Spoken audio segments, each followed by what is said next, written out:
La gauche façon Pulse, comme dirait l'autre. 3 candidats en campagne aujourd'hui. Benoît Hamon, on l'a vu à l'instant, qui vient de terminer son meeting à Guéret. Yannick Jadot qui présentait à Vincennes ce matin son programme présidentiel. Et puis Jean-Luc Mélenchon qui continue sa campagne comme si de rien n'était. 3 hommes, mais combien de programmes au juste? Et surtout, combien de candidats de la gauche au second tour de la présidentielle? Alexis Bachelay, vous êtes le porte-parole, on le disait, de Benoît Hamon. Ce rassemblement, il avait été promis par Benoît Hamon quand il a gagné la primaire.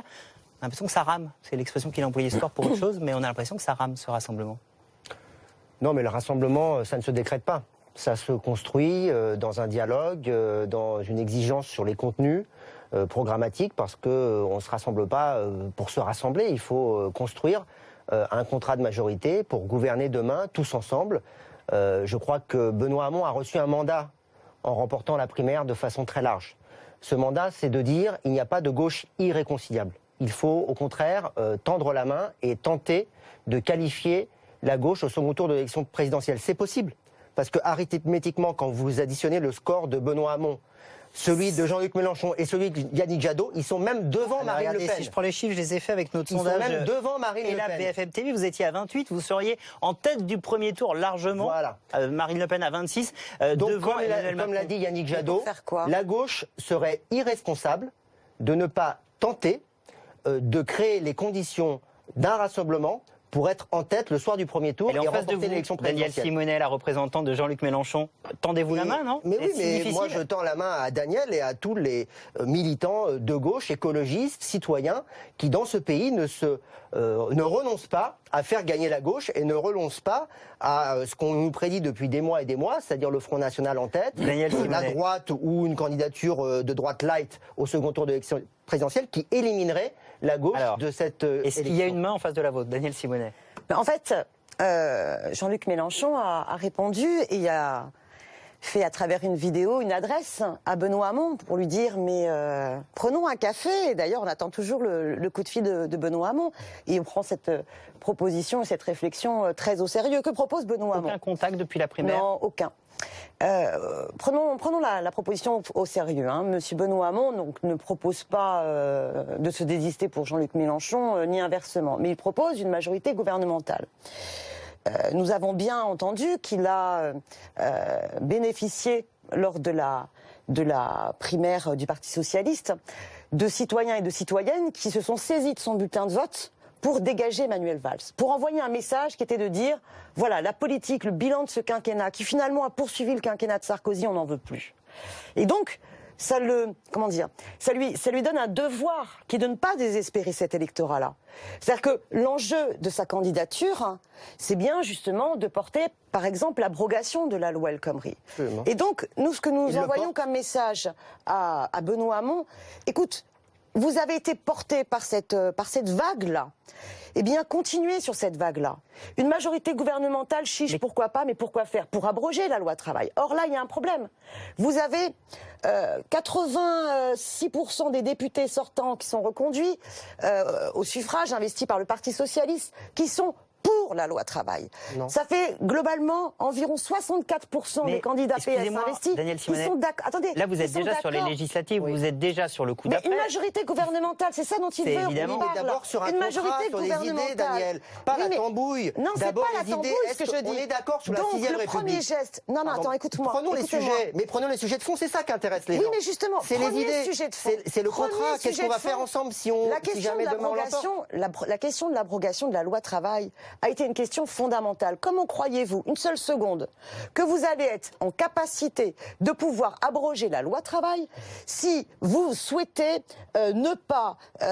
si vous souhaitez reconduire, eh bien, tous ces députés qui sont favorables à la loi travail. Si vous souhaitez reconduire Manuel Valls, Myriam El Khomri, Monsieur Cazeneuve, et j'en passe des meilleurs. En tant que député, je regrette qu'on n'ait pas pu voter sur la loi travail. Ça, c'est de la tambouille. Et s'il y a eu un article, pardon, de juste remettre les choses dans leur contexte, s'il y a eu un article 49.3, c'est parce qu'il n'y avait pas de majorité y compris dans le groupe socialiste, pour voter la loi travail. Donc vous êtes bien donc d'accord. Il ne faut pas mettre tout le monde dans le même panier et ne pas citer 3 noms. Je sais bien. Et d'ailleurs, tout le monde était d'accord sur la loi travail. Ça n'est pas juste. Ah mais ça n'est pas du tout ce que je dis. Je dis que vous avez porté, y compris la volonté d'une motion de censure. C'est évidemment l'abrogation de la loi travail et faire une nouvelle loi travail qui prend en compte, par exemple, les souffrances au travail, le burn-out professionnel. C'est ce que proposait Benoît Hamon. Il faut aussi se mettre d'accord sur les institutions de la 6ème République. Mais donc il ne faut pas reconduire ceux qui ne seront pas d'accord avec cela. Propose une modification qui va dans ce sens. On est déjà d'accord. On est d'accord sur la réorientation de l'Europe. On n'est pas forcément d'accord pour quitter l'Europe, mais avec Jadot, on est déjà d'accord sur cette réorientation. Le modèle économique tourné vers l'écologie, c'est extrêmement important. On va parler Yannick Jadot dans un instant. Nathalie Segonde. Sur le fond, il y a beaucoup de convergences. Après, si on veut utiliser des prétextes de tambouille pour ne pas avoir de dialogue et pour ne pas avoir ce contrat de majorité, il faut l'assumer. Mais c'est évident de dire ça. La tambouille, qui l'a fait à vouloir discuter de circonscriptions sur les circonscriptions? J'entends qu'il y a des discussions. Vous avez des candidats, nous avons des candidats aux législatives. Nous souhaitons qu'il y ait une clarification. C'est eux ou nous. Ce qu'il faut aujourd'hui, c'est converger pour l'élection présidentielle. Profitez de cette vague qui vous a permis justement cette victoire contre Valls. Ne les décevez pas. Vous ne pouvez pas faire de la tambouille et rassembler à la fois ceux qui sont finalement qui souhaitent défendre le bilan de ce quinquennat et ceux qui veulent tourner la page. Nathalie Segonde. Prenez ça au sérieux. On va y arriver, je vais vous arriver à vous donner la parole. Non, parce que vous allez reconduire les mêmes. Beaucoup de points de convergence dit Alexis Bachelet. Beaucoup de points de convergence dit Alexis Bachelet. Mais alors on voit le dialogue est quand même très compliqué. Oui, c'est étonnant. Enfin, moi, honnêtement, je ne comprends pas la position de Benoît Hamon, qui a été élu quand même dans cette primaire avec des voix du parti de gauche, du parti communiste. Ils sont tous allés voter pour Benoît Hamon. Donc, ce serait quand même cohérent. C'est cohérent qu'il se tourne vers Jean-Luc Mélenchon. On voit bien qu'il n'a pas envie de cet accord. Pourquoi il n'assume pas une rupture au sein du Parti socialiste entre la gauche que lui représente et la gauche social-démocrate qui a voté la loi El Khomri, etc., avec laquelle il n'est pas d'accord sur le fond, puisque si je vous suis bien... La rupture, elle a eu lieu au moment de la primaire.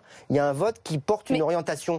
Cette orientation politique, elle est incarnée par Benoît Hamon, mais elle permet aussi de tendre la main à d'autres. À Yannick Jadot aux écologistes, à Jean-Luc Mélenchon et aux communistes, parce qu'il y a aussi des communistes, il y a Jean-Luc Mélenchon, mais il y a aussi des communistes. Les communistes nous répondent favorablement. Il y a une volonté d'aller dans cette direction-là. Et c'est possible. Vous n'êtes pas au second tour de la présidentielle. Mais c'est exactement pourquoi Benoît Hamon a gagné la primaire. Parce que les gens ont bien compris que si c'était un autre candidat, la gauche était définitivement en miettes et donc battue. À partir du moment où Benoît Hamon gagne, et Jean-Luc Mélenchon le sait très bien, Yannick Jadot, si ça change la donne, ça rend possible des convergences. Après, chacun doit prendre ses responsabilités. Je vous donne la parole. Benoît Hamon prend les siennes. Juste avant, s'il vous plaît, une question à Bruno Jeudi. Une question qui va peut-être pas vous plaire, mais je me dis, je suis dans la peau d'un électeur de gauche, et à un moment, je me dis, c'est des batailles d'orgueil, tout ça. Il y en a un qui ne veut pas laisser sa place à l'autre. C'est du front politique. La 5e République, elle est basée sur l'élection présidentielle. L'élection présidentielle, c'est l'élection d'un homme. C'est comme ça. Alors, ça ne plaît pas effectivement aux promoteurs de la 6e République, mais notre République, jusqu'au 7 mai, en tous les cas, elle est faite comme ça sur le principe de l'élection d'un homme. Donc, forcément, vous avez à un moment le choc de tempérament. Là, en l'occurrence, vous avez d'anciens camarades socialistes, parce que tous les deux ont été au sein du PS. Ils ont même été plus ou moins dans les mêmes courants et sur les mêmes batailles. Ils se trouvent aujourd'hui concurrents, voire rivaux.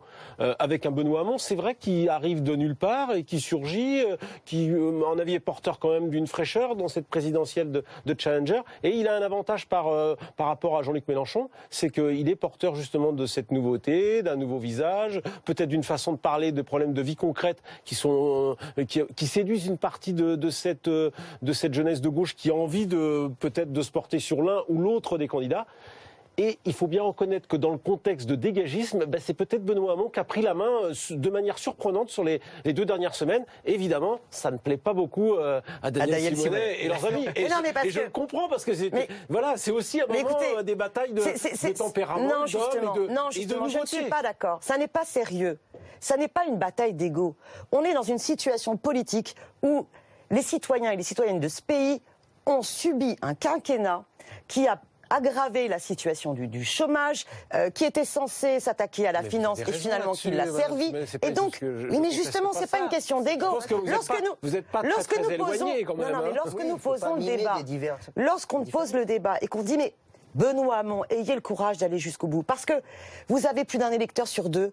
Pour eux, la gauche, ça ne veut plus rien dire. Parce qu'après un quinquennat qui a mené une politique de droite, eh bien oui, il ne se latéralise pas forcément au niveau droite-gauche. Et que l'unité de la gauche, pour l'unité de la gauche, pour eux, ça ne rime à rien si c'est pour s'unir avec Manuel Valls, avec Monsieur Cazeneuve, parce qu'on ne tourne pas la page. Simonet, les divergences, elles sont où? Sur la politique étrangère? On ne tourne pas la page politique avec celles et ceux qui l'ont écrite.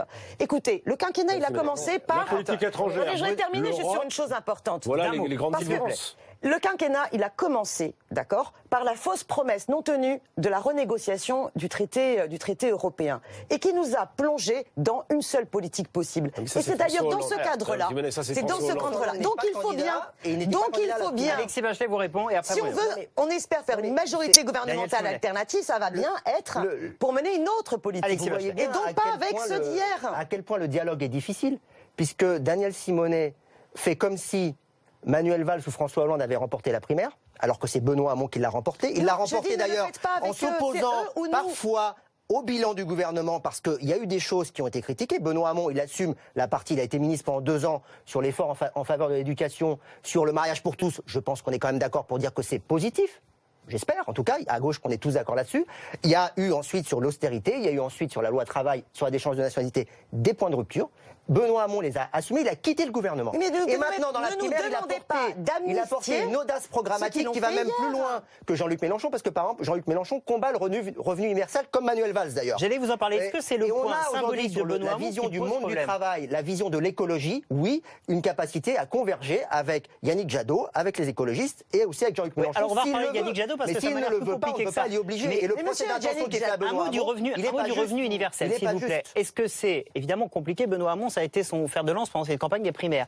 Jean-Luc Mélenchon n'en veut pas. Est-ce que c'est un point de clivage fort? Alors, c'est un point de désaccord, mais c'est pas ce problème-là. Parce que, honnêtement, nous, on se situe beaucoup plus dans... par exemple, moi, je suis très intéressée par les travaux de Bernard Friot sur le salaire à vie. Et j'estime qu'aujourd'hui, d'ailleurs, il revient, monsieur Hamon, finalement, sur une augmentation du RSA qui le laisse en dessous du seuil de pauvreté.